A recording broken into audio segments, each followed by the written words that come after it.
A seguir, Hora da Notícia.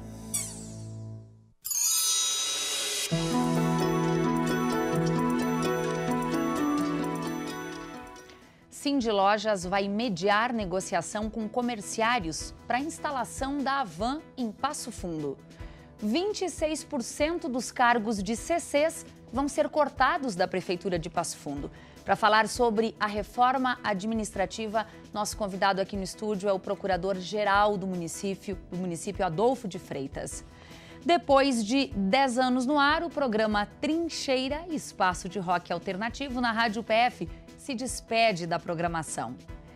E ainda a segunda reportagem sobre a Fazenda do Socorro em Vacaria, uma das primeiras fazendas aqui do Rio Grande do Sul com 248 anos. Hoje é sexta, 27 de abril, é hora da notícia.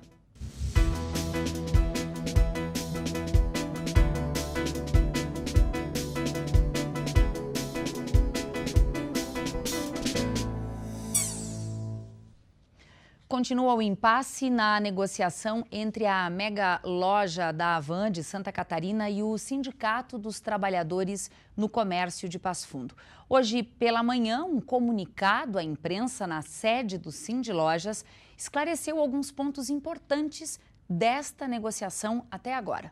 Nós recebemos hoje pela manhã o Luciano e a sua equipe lá na prefeitura, junto com o secretário Cadu, né, com o doutor Adolfo, e eles entregaram os últimos documentos que faltavam para que a prefeitura possa, então, dar sequência à análise lá das questões relacionadas à obra, né, e conceder o alvará para que a obra comece, né? A obra está comprada, só falta dar o start para a produção. Trouxemos hoje o poder do Cindy Lojas para negociar com o sindicato, que eu também acho que vai acontecer, e logo, logo, tenho a certeza que vamos começar a primeira loja no Rio Grande do Sul, uma loja com 7.500 metros quadrados, uma área de alimentação, Estado da Liberdade, que é o nosso símbolo. Então, fica na mão agora do Cindy Lojas a negociação para que nós possamos começar essa obra. Nós estamos praticamente no mês de maio, prefeito, maio, junho, julho, agosto. Eu digo assim que agosto e setembro nós estamos inaugurando a obra. E agora, neste momento, recebendo, através do seu Luciano, né, a proposta para podermos sentar em uma negociação com o sindicato laboral, faremos para que tenhamos, então, o resultado de acordo com aquilo que todos nós queremos, que é a liberdade da escolha para trabalhar, para crescer e para desenvolver. Os senhores todos receberão a divulgação desta proposta. Mas, em primeiro lugar, iremos conversar com o sindicato laboral, apresentando esse trabalho de fazermos uma convenção individual, ou melhor dito, um acordo individual com a empresa, que depois, então, poderá se estabelecer as demais. O Cindy Lojas passa para o Sindicato dos Trabalhadores, os sindicatos dos trabalhadores vêm para a mesa e na mesa se discute. A mesa da negociação é isso, é acertar ou deixar de acertar, receber, melhorar, aprimorar, mas a proposta está com o Cindy Lojas. Apresentada a proposta, vai se decidir quantos são os dias, quais são as vantagens, o que é apresentado em favor do trabalhador, em compensação por esse trabalho em mais dias. O sindicato não irá discutir apenas os dias de trabalho, ele vai discutir outras questões, como a remuneração, como benefícios, né, que poderão, nós não vamos adiantar aqui a proposta, mas poderão ser, inclusive, superiores àquilo que vem se praticando, né, tradicionalmente aqui no setor. Nós vamos agora apresentar e chamar, e temos que fechar a agenda, né, para ver se na próxima semana, segunda-feira, terça nós temos um feriado, né?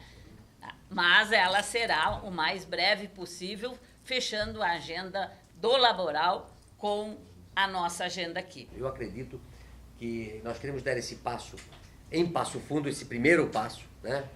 Para que nós possamos nos abrir em todo o estado do Rio Grande do Sul. Nós relutamos durante muitos anos a vir para o estado por essa impossibilidade de nós podermos trabalhar no Rio Grande do Sul. E aqui, eu até comentei com o prefeito que eu sinto essa mudança no Rio Grande do Sul, né? Essa mudança principalmente da população querendo receber novos investidores, novos empreendedores, receber novos postos de trabalho. Eu acho que nós estamos no momento certo para nós virarmos a página e fazer do Estado do Rio Grande do Sul voltar a crescer.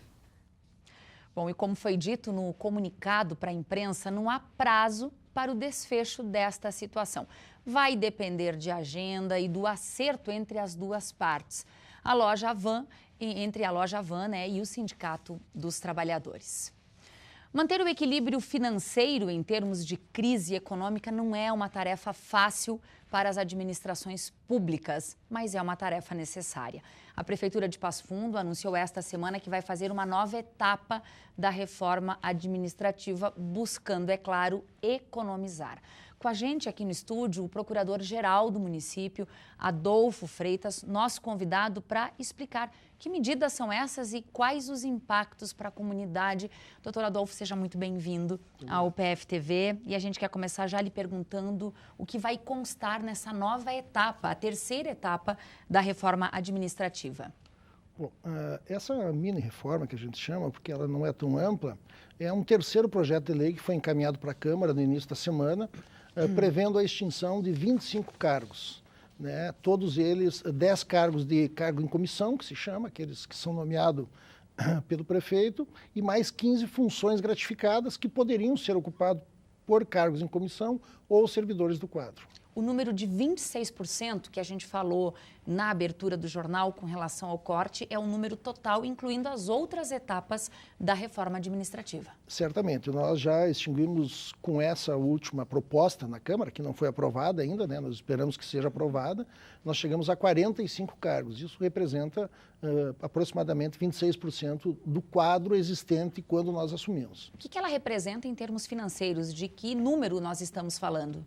Nós já temos uma economia de aproximadamente R$600 mil ano, né? Se aprovada essa proposta com esse número total, nós economizaremos mais de R$1.200.000 por ano.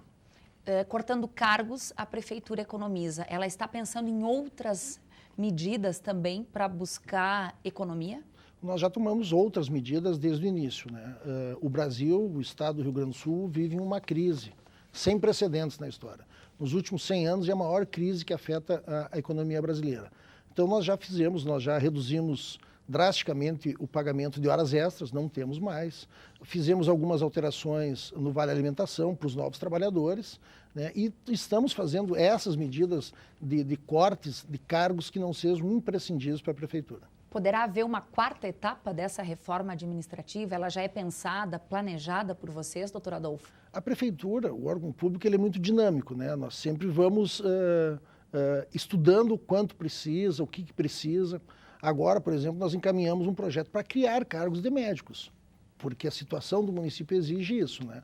Mas se for necessário, se nós entendermos que o número de cargos ou de servidores seja possível uma redução, se vai estudar e é possível sempre.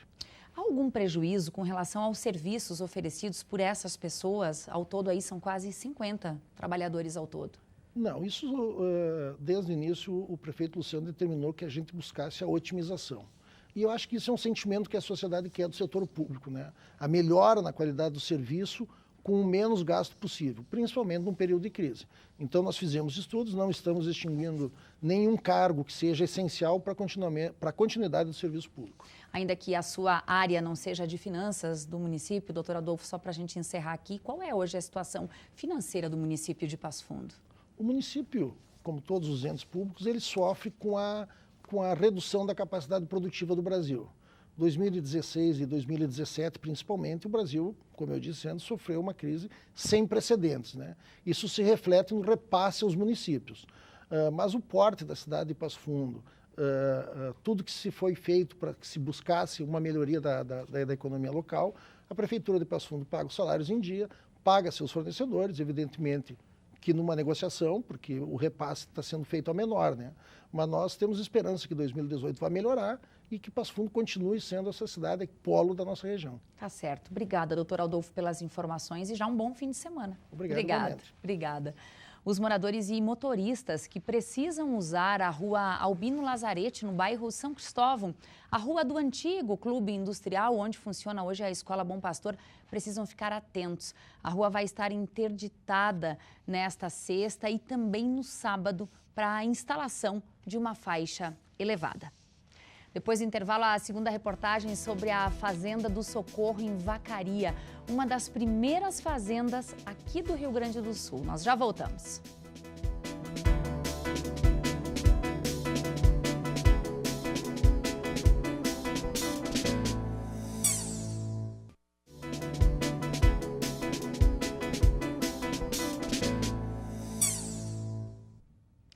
Mais um fim de semana de tempo seco e de altas temperaturas está previsto aqui para a região. De acordo com a estação meteorológica da Embrapa Trigo de Passo Fundo, este abril é um dos mais quentes dos últimos 38 anos. Veja os detalhes. Previsão de um sábado com bastante sol, poucas nuvens e calor em Passo Fundo. Mínima de 20 e máxima de 32 graus. O domingo segue também com bastante calor, sol e poucas nuvens. Mínima de 20 e máxima que chega a 32 graus. Estão abertas as inscrições para o 10º Simpósio de Alimentos. O evento acontece nos dias 10 e 11 de maio e vai promover debates sobre ciência, tecnologia e engenharia dos alimentos. O evento é para professores, pesquisadores, estudantes e também para profissionais que atuam nessa área de alimentos. As inscrições vão até 4 de maio. Informações pelo site que aparece aí na tela. Bom, se você ouve a Rádio PF, com certeza deve conhecer o programa Trincheira, a resistência do rock com Rodrigo de Andrade. Ele ficou por 10 anos no ar, mas nesta semana encerrou as atividades. O último programa foi na terça-feira. Por 10 anos, o programa Trincheira foi conhecido como a resistência do rock. Estamos curtindo aí um lado B raríssimo do Raul Seixas, que não está presente em nenhum disco oficial do artista, hein? Essa música é o lado B de um compacto obscuro lançado por ele em 1960.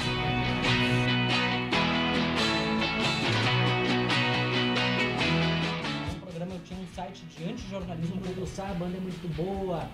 Mas agora essa fase tá terminando e eu tô aqui com o Rodrigo, que é mais conhecido como Garras, que foi o cara e a voz do programa por tanto tempo. E aí, Rodrigo, acho que é legal a gente lembrar como tudo começou, né? Como é que foi pra ti lá desde o começo? Pode crer, eu fui convidado pelo Gerson, então. Na verdade, no início, o Trincheira era um programa de um site de jornalismo cultural que eu tinha. Chamava, na verdade, de antijornalismo contracultural. Enfim, daí esse site tinha notícias e tal, e a gente ia fazendo o programa baseado nas pautas do site. Enfim, o site acabou, eu continuei mantendo o programa, né? E segue aí até hoje, 10 anos no ar. Agora aqui na rádio, claro, lembrava que tinha isso, agora naquele ano.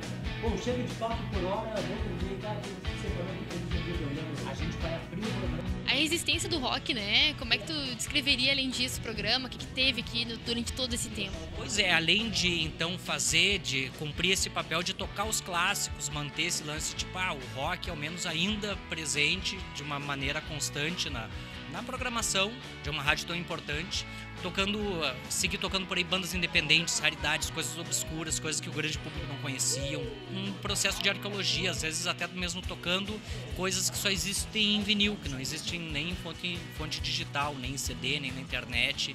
Então é um pouco do que foi feito no Trincheira e principalmente tocando muita banda independente, realmente essas bandas que não estão nos holofotes e na grande mídia, mas que fazem um trabalho realmente de muita qualidade e muito relevante. Não, é uma piada, mas eu acho que essa gente...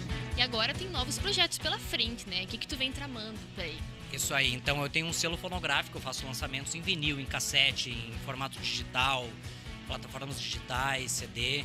E agora eu estou trabalhando numa série de reedições históricas de discos clássicos em vinil, Então, na verdade, vou centrar esforços nisso e também num edital agora da prefeitura sobre a história do rock de Passo Fundo. Eu tenho que executar, eu fui um dos contemplados pelo Fundo Cultura, então vou fazer uma publicação sobre a história do rock em Passo Fundo.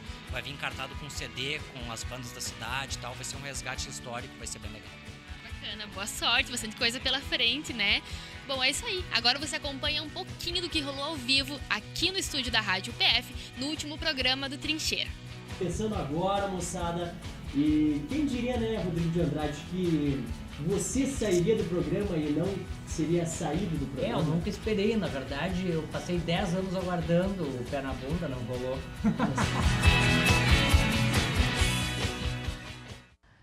Celebrar a música e os bons sentimentos. A banda passofundense Forjado Sol nasceu em 2015 e agora se prepara para lançar mais uma música de trabalho com um clipe que tem como cenário a cidade de São Paulo.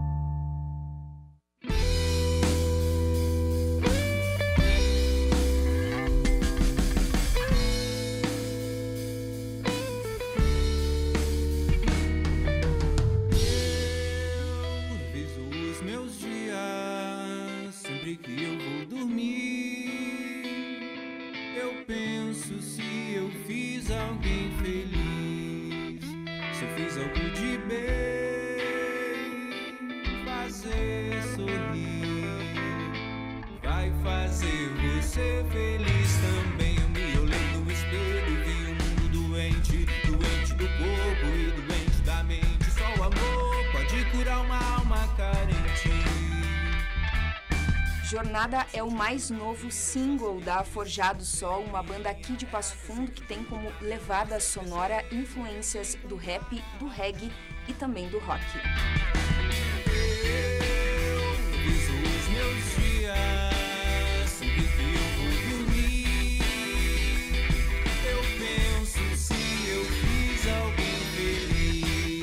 A formação da banda conta com o Guilherme Espíndola no vocal, também o Jean Messina no baixo, temos ainda o Henrique Souza na guitarra e o Rafael Sgarbi na bateria. Eles que são os integrantes da Forjado Sol, também os nossos convidados do quadro Acorde de hoje. Sejam muito bem-vindos, prazer recebê-los. Bem, o ano passado nós batemos um papo, então, para falar do primeiro single da banda, que foi Ela Me Disse. Agora a gente vem para falar sobre Jornada. Fale um pouquinho, então, o que diferencia esse trabalho. Jornada chega como nosso segundo single, né? Com muita satisfação. É uma música que traz uma letra com uma reflexão, como a gente leva a vida. Para nós foi um prazer produzir ela, tá louco para lançar de uma vez. De novo a gente contou com a produção do Augusto Dossa, nosso querido produtor, né? Que também nos ajudou a trazer essa sonoridade do reggae, do rap e do rock numa música só. Bem, a gente sabe que vocês têm todo um cuidado, então, voltado à questão da produção e também do cenário. Dessa vez, então, vocês gravaram a música aqui e essa música teve um cenário, porque ela virou um clipe, em São Paulo. Exato. Escolhemos São Paulo pensando, né? Por ela ter uma temática urbana, a gente escolheu São Paulo, né? Porque é a maior metrópole do Brasil. E também porque lá acontece muita coisa no cenário do rock e na produção de videoclipes, né? Um polo, e a gente escolheu São Paulo dessa vez. Que espaços vocês escolheram para gravar lá e por que escolheram?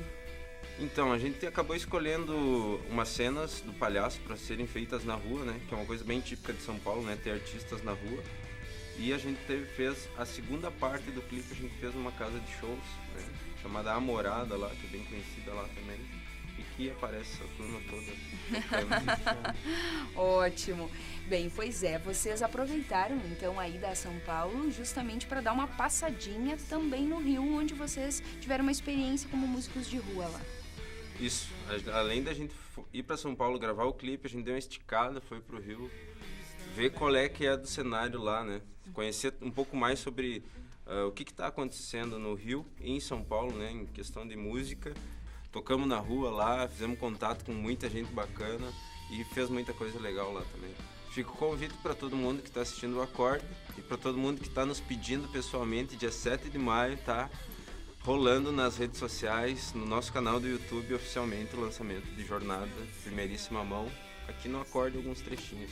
Exatamente. Pessoal, muito obrigada, viu? Sucesso aí com mais esse trabalho. Obrigado. Que a jornada seja cada dia mais longa, né? A melhor parte é a jornada, já diz a música. Com certeza. A gente vai querer ver de pertinho, então, todo esse clipe. Obrigada mais uma vez, tá? Eu que agradeço. Obrigado. Valeu. O Acorde de hoje vai ficando por aqui. A gente volta na próxima semana. Lembre sempre, acorde para todas as formas de arte.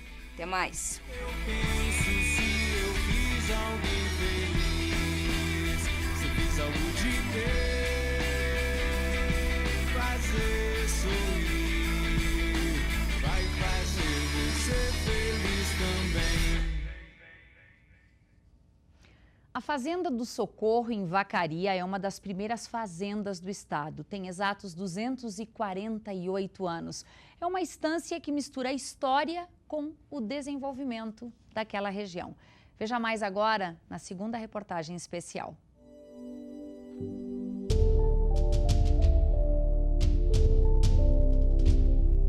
Aqui neste galpão, junto à Grande Mangueira, por muito tempo cavalos, homens e cabeças de gado ocuparam o mesmo espaço. Estamos na Fazenda do Socorro, nos Campos da Vacaria, uma estância centenária que mistura tradição e religiosidade, história com desenvolvimento econômico. Porque aqui moravam os jesuítas e os índios, que era lido do gado. Era gado solto, né? Os campos de cima da serra. As divisórias era Rio Pelotas, Rio das Antas, e para o lado de Passo Fundo era o Mato Castelhano. Então era gado solto. E aos poucos foram chegando os povos para povoar a região. A família que foi proprietária destas terras a partir de 1903 foi a responsável por impulsionar o desenvolvimento da fazenda e colocá-la no patamar que vemos hoje. Sua antiga proprietária, Maria de Lourdes Noronha, revolucionou a estância. Sua visão empreendedora se faz notar em cada canto que você visita na fazenda. Desde um conjunto de regras e normas para o bom andamento do dia a dia, até uma rotina de relatar em diários tudo o que era realizado na fazenda. Neste escritório, livros e coleções das mais variadas mostram a busca e a preocupação dos antigos donos com os estudos. A família da Ivete mantém vivas as memórias deste lugar. Cada pedaço de azulejo, cada telha da casa, muitas moldadas nas coxas dos escravos, cada parte da fazenda carrega lembranças, histórias e curiosidades.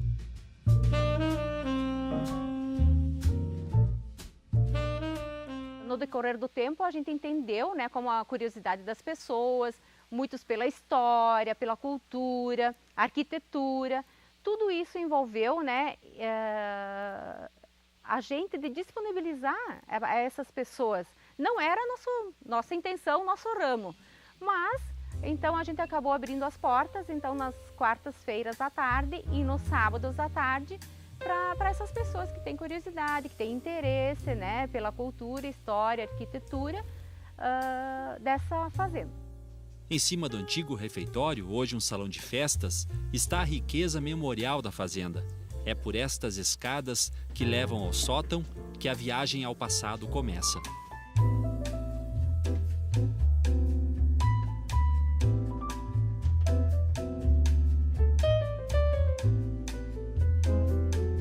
E não tem como não se impressionar com a infinidade de relíquias, todas daqui, deste espaço que é um museu, ainda não catalogado, com peças, utensílios e acessórios que foram muito utilizados pelas pessoas de antigamente na vida diária.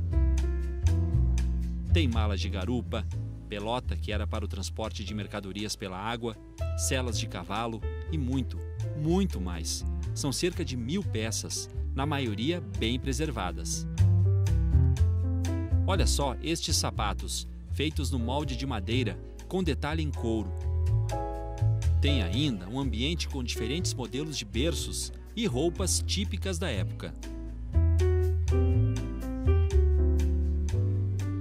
Olha só, esta capela aqui foi construída por volta de 1950, mas o que chama atenção é o altar. Esse altar tem santos, né? Tem a Santa Nossa Senhora da Conceição, tem também os anjinhos, todos feitos de madeira. Esse altar é da data de 1800 e ele veio da Igreja do Rosário de Porto Alegre. O que chama atenção também é que lá em cima tem a imagem da Nossa Senhora do Carmo ao lado do Menino Jesus, e o detalhe, o Menino Jesus mulatinho. Por quê? Porque a Igreja do Rosário em Porto Alegre era frequentada pelos negros.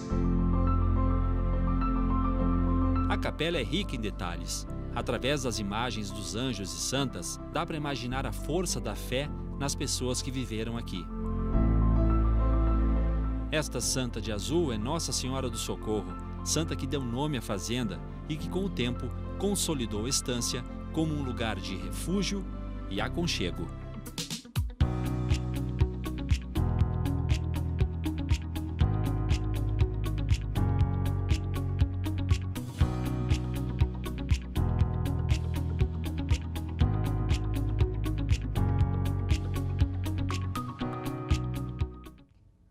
A Fazenda do Socorro recebe visitas só com agendamentos, sempre à tarde, às quartas e aos sábados. Outras informações no site que aparece aí na tela. Essas foram as informações de hoje. O convite é para você acompanhar o PFTV também pelas redes sociais. Um ótimo fim de semana e a gente volta na segunda ao vivo, ao 12h30, com novas informações.